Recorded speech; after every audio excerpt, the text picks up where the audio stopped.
لەسەر پرسی داهاتی ئاو لە هەرێمی کوردستان و هەروەها پلانەکانی وەزارەتی کشت و کاڵی بۆ ئەم بارانە زۆرە بۆ داهاتووی با بڵێن کشت و کاڵ و هەروەها یەکگرتنەوەی لەگەڵ پلانی وەزارەتی کشت و کاڵ و سەرچاوەکانی ئاو دەچینە هەولێر هیواعەلی و تەبێژی وەزارەتی کشت و کاڵ و سەرچاوەکانی ئاومان میوانداری کردووە.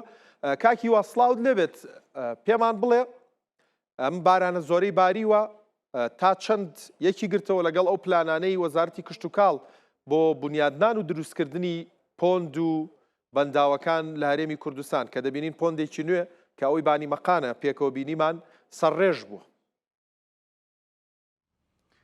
سڵاو ڕێزم هەیە بۆ بینەرانی خۆشەویستی کورسات. خۆشحاڵین کەەوە هاوتەریبی میدیای کشت و کاڵیمان گرنگی بە دۆخی ئاو دەدەن. دەبینین هەموو خەڵکی کوردستان چاویان لەسەر دۆخی بارانبارین و چاوەڕوانیەکان و ڕەحمەتی خی گەورە لە ئاسمانەوە بۆ زەوی دەبینین کە هەموو ماڵێکی دڵخۆش کردووە. پێشتر تەنها جوتیاران بە باران دڵخۆش دەبوون، بەڵام ئێستا دەبینین بارانبارین بە زۆرێکە لەبەرەوەی ڕێژەی بارانبارینەکە زیاتر لە ئاستی چاوەڕوانیدایە هەموو دۆخ و سێکتەرەکانی ژیانی گرتوتەوە. ئینشاءڵڵا خی گەورە ئەم بارێن ڕەحمەتە بە سەلامەتی بەسەر هەرێمی کوردستان بەبێ ژیانی گیانی و مادیدا تێپەڕێنی. من پێم خۆشە باسی پلانی وەزارەتی کشت و کاڵتان بۆ بکەم لەبەرەوەی ئێمە لەسەر شەپۆڵێکی گەورەی گۆڕانکاریەکانی کەشوهەواین کە عێراق پێنجەمین وڵاتی بەرئامانجی گۆڕانکاریەکانە. لە ماوەی 5 ساڵی ڕابردوو وەزارەتی کشت و کاڵ پلانێکی نزیکمەودا و دوورمەودای استراتیژی بۆ چۆنێتی ئیدارەدانی ئاسایشی ئاو و چۆنەتی دەستکردن بە خەزنی ئاو و سوودەرگرتن لە ئاو لە هەرێمی کوردستان کردووە. من دەمەوێت بە کورتی بۆ جەنابتان باسکەم بۆی ئەو بارانبارینە یەک لە دواییەکە ئەو شەپۆڵی بارانبارین دوایین داتاتان بۆ باز دەکەم لەبەرەوەی بەڕێستان پەرۆشن بۆی بینەران بیزانن. 20 بەنداوی بچووک و مام ناوەند لەسەر ئاستی هەرێمی کوردستان لەسەر زەمدەڤەرەکان سەرڕێژیان کردووە. ئاویان تێدایە و ڕێژەی توانای خەزنی خۆیان تاوا کردووە و سەرڕێژیان کردووە. ئەمە خەبەرێکی دڵخۆشکەرە و چار بەنداوە گەورە و استراتیژیەکەی هەرێمی کوردستان باز دەکەین. بەتایبەتی بەنداوی دوکان کە ئێستا سەروی لە 150 ئاوی تێدا خەزم کراوە 3.7 میلیارد مەتر سێزە ئاوی تێدایە و تاوکو ئێستا 13 مەتر ماوە پڕ بووێ. ئینشاءڵڵا بەنداوی دوکان ساڵە باشەکانی خەزنی ئاوی بەڕێدەکە و خەڵکی کوردستان لە چاوەڕوانی مژدەی خۆشی بینینی بڵماوسەکەی بەنداوی دوکاندان. سەبارەت بە بەنداوی دەربەندی خان لە سەروی 185 ئاوی تێدا خەزنە و 2.3 میلیارد مەتر سێزە ئاوی تێدایە کە بەپێی ئەو پلانە زانستی کە ئیداری بەڕێبەرایەتی گشتی بەنداوەکان و بەنداوی دەربەندی خان هەیەە بەنداوەکە دەتوانێت پڕ ببێ و پلانی پڕبوونەکە جێژی کراوە بەپێی ئەو پلەی کە لە بەردەستی ئەواندایە. سەبارەت بە بەنداوی دهۆکیش چەند مەترێک ماوە پڕ ببێ بەپێی ئەو پلانی کە لە بەردەستدایە 7 میلیۆن مەتر سێزە ئاوی تێدایە.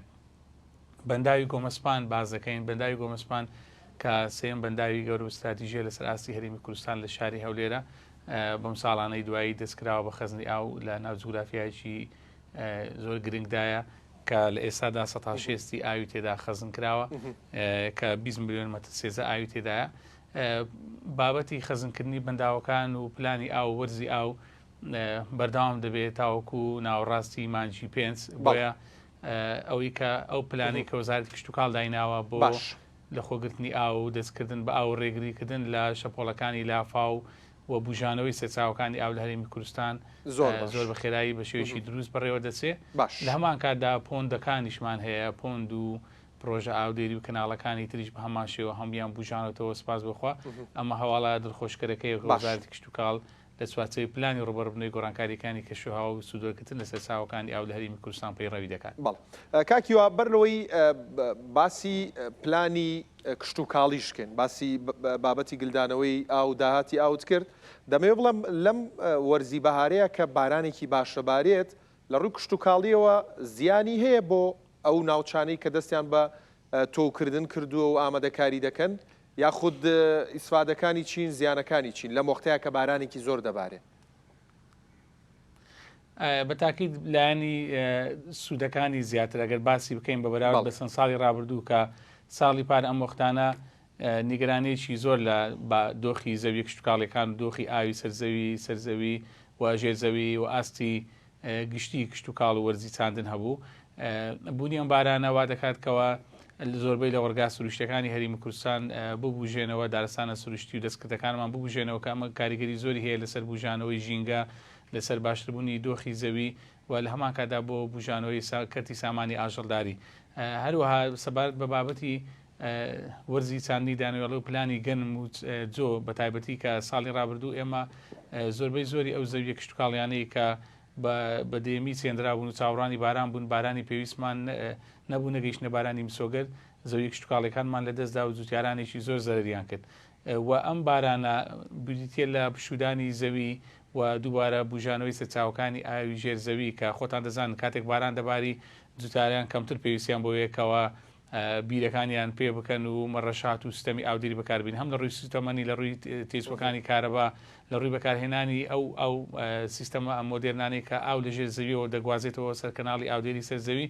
ئێستا هەموو پشودانێکی زەوی هەیە، هەمومان چاومان لەسەر ئەوەیە کە ئاوی بارانی ڕەحمەت بەکاربێ سوود لێوەربگیرێ. ئەمە سوودە گشتیەکانە جگەلەوە بوژانەوەی بەنداوەکان و کەند و پرۆژە ئاودێریەکان هەم لە ڕووی گەشتیاریەوە، لە ڕووی باغدان بە سامانی ماسی، لە ڕووی بوژانەوەی ئاو، لە ڕووی ئاژەڵداری، ئەمانە هەمیان گرنگن. بەڵام زۆر ڕاستی شتریش هەیەکەوە لە هەموو وڵاتانی پێشکەوتوو لە تەناند وڵاتە هەرە گەورەکانیش کاتێک بارانی پێویست زیاد دەبارێ لافاو ڕوو لە هەندێک شوێن دەکات و هەندێک وڵات هەندێک ناوچە زیانمەند دەبن.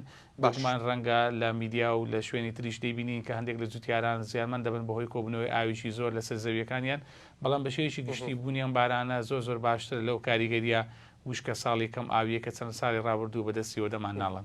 باشە کاکیوە یعنی بارانێکی باش کە بەو جۆرە دەبارێت وەکو ئەم ساڵ بینیمان تا چەند هاوکارە بێ لەوەی کە پلانی کشتتوکاڵیش بەو شێوازی کە هەیە بڕوە و هەروەها ئەم بارانە زۆرە دەتوانێت قەرەبووی ئەو 1-2 ساڵی وشکە ساڵیمان بۆ بکاتەوە؟ بێگومانم پرسیارێکی زۆر جوانە. بوونی بارانێکی باش ڕنگدانەوەی لەسەر کۆی ڕەهندەکانی ژیان و کۆی سێکتەرەکانی ژیان هەیە. قارەبووکردنەوەی 5 ساڵی ڕابردووی ئەو شەپۆڵە نەخوازراوە بە بێگومان. بۆ نمونە ئەگەر باسی ئەو بکەین تەنها لە بەنداوی دوکان نمونەیە گوێربگرین تا ئێستا بە بەراورد بە هاوینی وشتی ساڵی ڕابردوو نزیکەی 90 مەتر ئاو لە بەنداوی دوکان خەزم کراوە کە بەپێی قسەی بەڕێز بەڕێوەری بەنداوی دوکان کە لە ماوەی نزیکەی هەفتەیە قەرەبووی نزیکەی ساڵێکمان بۆ کراوەتەوە لەو بارانە وەرزی خەزمکردنی ئاوە. بارانی باش و ساڵێکی تەڕ و ئاماژەیە بەوەی کەوە زمانی ئاسایشی ئاو لە هەرێمی کوردستان بکەین. خۆتان دەزانن ئاسایشی ئاو ڕنگدانەوەی گرنگی هەیە بۆ مەسەلەی سێکتەری کشتتوکاڵ، بۆ بەکارهێنانی لەلایەن هاوڵاتیانی هەرێمی کوردستان، بۆ پرۆژە کشتتوکاڵیەکان، بۆ ژێرخانی ئەو وڵاتە بە شێوەیەکی گشتی. جگەلەوە بارانی باش دەبێت هۆی بەهێزکردنی پێگەی ژێرخانی ئاسایشی خۆراکمان کەوا دۆخی زەوی کشتتوکاڵیەکانمان باش دەبی بە بەراورد بە شارەکانی ناوەڕاست و خواری عێراق لە چەند ساڵی ڕابردووکەوە خاچی عێراق ڕوبەڕووی بیابان بوون بوو.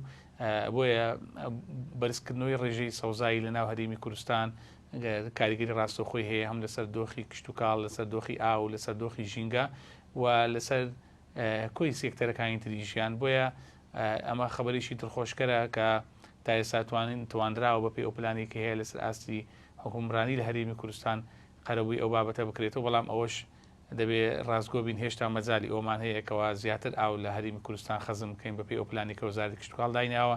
هێشتا پێویستیمان بە پاڵپشتی و دڵنیایی زیاترە بۆی کەوا بەردەوام ئێمە یەدەجی ئاو لە ناو هەرێمی کوردستان زیاد بکەین و پلانی کشتتوکاڵیمان زیاتر گرنگی پێ بدەین. هیوا عەلی وتەبێژی وەزارەتی کشتتوکاڵ و سەرچاوەکانی ئاو زۆر سوپاس بە هیوام بە بەردەوامی لەسەر بابەتی زۆری باران گفتوگۆ بکەین نەک لەسەر بابەتی وشکە ساڵی.